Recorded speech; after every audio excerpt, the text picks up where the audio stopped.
Hi everyone, I'm Ben, the current lab manager slash research assistant in the Maple Lab at McMaster University.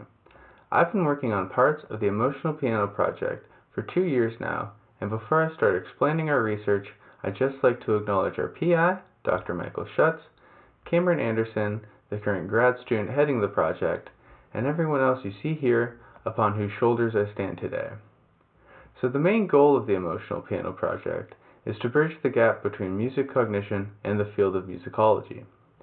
More specifically, we focus on how emotion is conveyed through music and if the methods used by composers have changed across musical eras. If we look here, we'd ideally study composers representing all of these eras. But to start off, we're exploring works by Bach, who composed at the divide between Baroque and Classical eras, and Chopin of the Romantic era. If you're wondering how we compare different pieces from different composers, you're on the right track. To create some experimental control over our stimuli, we focus on 24-piece prelude sets. These are sets of 24 piano pieces written in all 12 keys in both major and minor modes. Not only does this help control for key and mode, they provide a uniform timbre, meaning they're all performed on similar instruments, and simpler quantification, as we're only concerned with the playing of one performer. We originally quantified music with 3 values.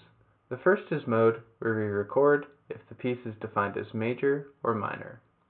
We also collect attack rate, which is the number of individual or simultaneous note onsets per minute relating closely to tempo. The last of the original 3 is pitch height, which can be understood as the average pitch of the piece. Recently, we have begun to explore the root mean squared of each piece, taken from the audio file we play participants. This is provided in decibels as a measure of average relative loudness. We relate these musical values to ratings of each excerpt by our participants. Our methods are relatively simple, where participants sign up online, normally in person, listen to all 24 pieces presented in random order by one of our 2 composers shown here, Bach or Chopin, and select a label for each.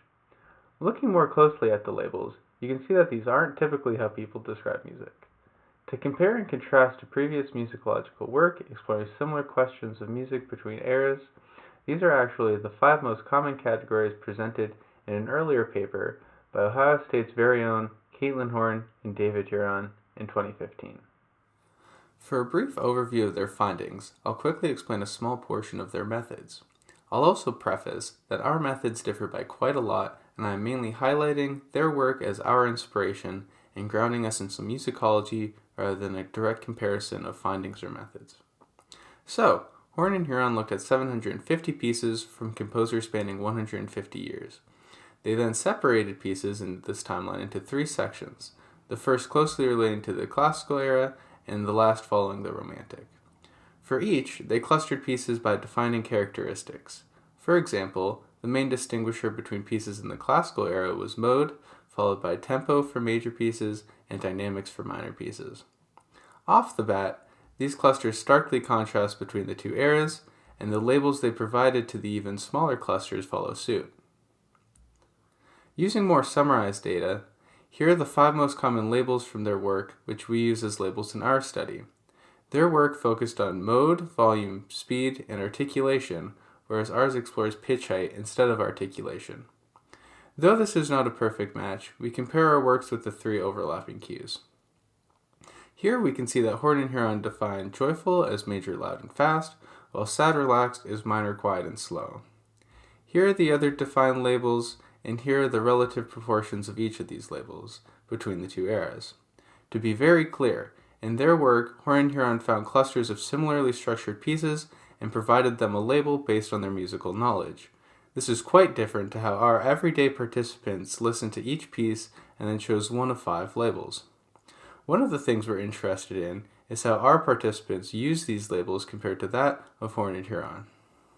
Another area of interest is how each labeled piece matched with Horn and Huron's definition of each label.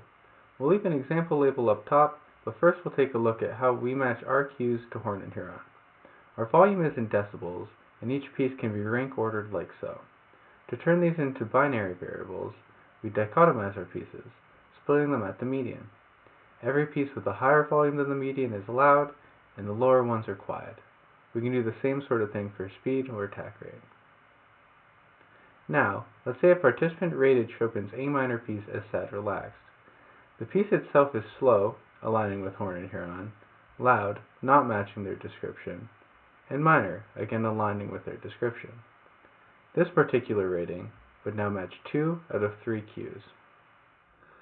Now, if we take this process and multiply it by 24 pieces across 30 participants for each composer, we can see how often each participant group used certain labels as a proportion of their 720 total ratings, as well as how their usage aligned with horn and Hurons. To start, we focused in on sad relaxed ratings of Chopin's music. The bottom bar is the darkest, meaning these ratings of sad relaxed were for pieces which matched all 3 cues for sad relaxed. The next bar above is slightly lighter, representing 2 of the 3 matching cues. The one above that is for ratings for pieces which only matched 1 cue, and the top sliver is for piece ratings that didn't match any cues. Here's the rest of Chopin's data for context, with labels considered major on the left and minor on the right. So, we can see Chopin's pieces received relatively more labelings of light effervescent, passionate, and sad relaxed compared to the other two. Compared to Bach's pieces, some of these proportions are fairly similar, while others are significantly different between the two. Specifically, tender lyrical ratings are significantly lower for Chopin, same with joyful, and passionate ratings are significantly higher.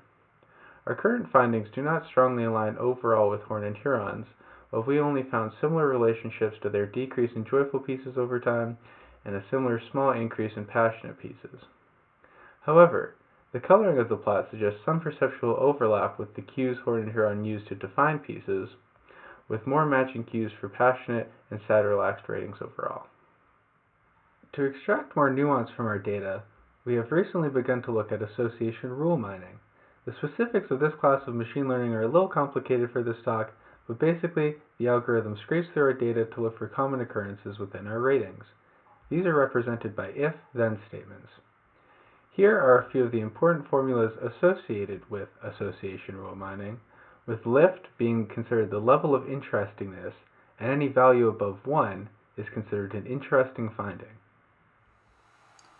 To orient you to the visualization of association rules, the arrows indicate the direction of each association. In the middle right there, fast is associated with a group of ratings that were given passionate labels. The size of the circles represent how often that rule occurs in our data, and the color is the lift, meaning the darker the red, the more interesting that association is. Note, associations make no claim of significance, and everything on both of these plots has a clear lift above 1, meaning all these associations are technically interesting, but the darker colors are more so. Here is Chopin's data to compare to Bach's, and next to me are horn and Huron's labels for each group of similarly structured pieces. I'll also add that our visualizations here were restricted to only include labels on the right-hand side, meaning labels are the then part of each association. Both showcase the top 24 rules in order of lift to more closely compare the sets.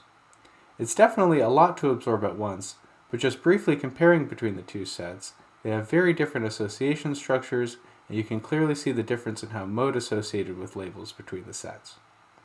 To more closely compare with horn and Huron, for joyful, Bach's cues match rather well, whereas Chopin's lack a clear connection to being loud.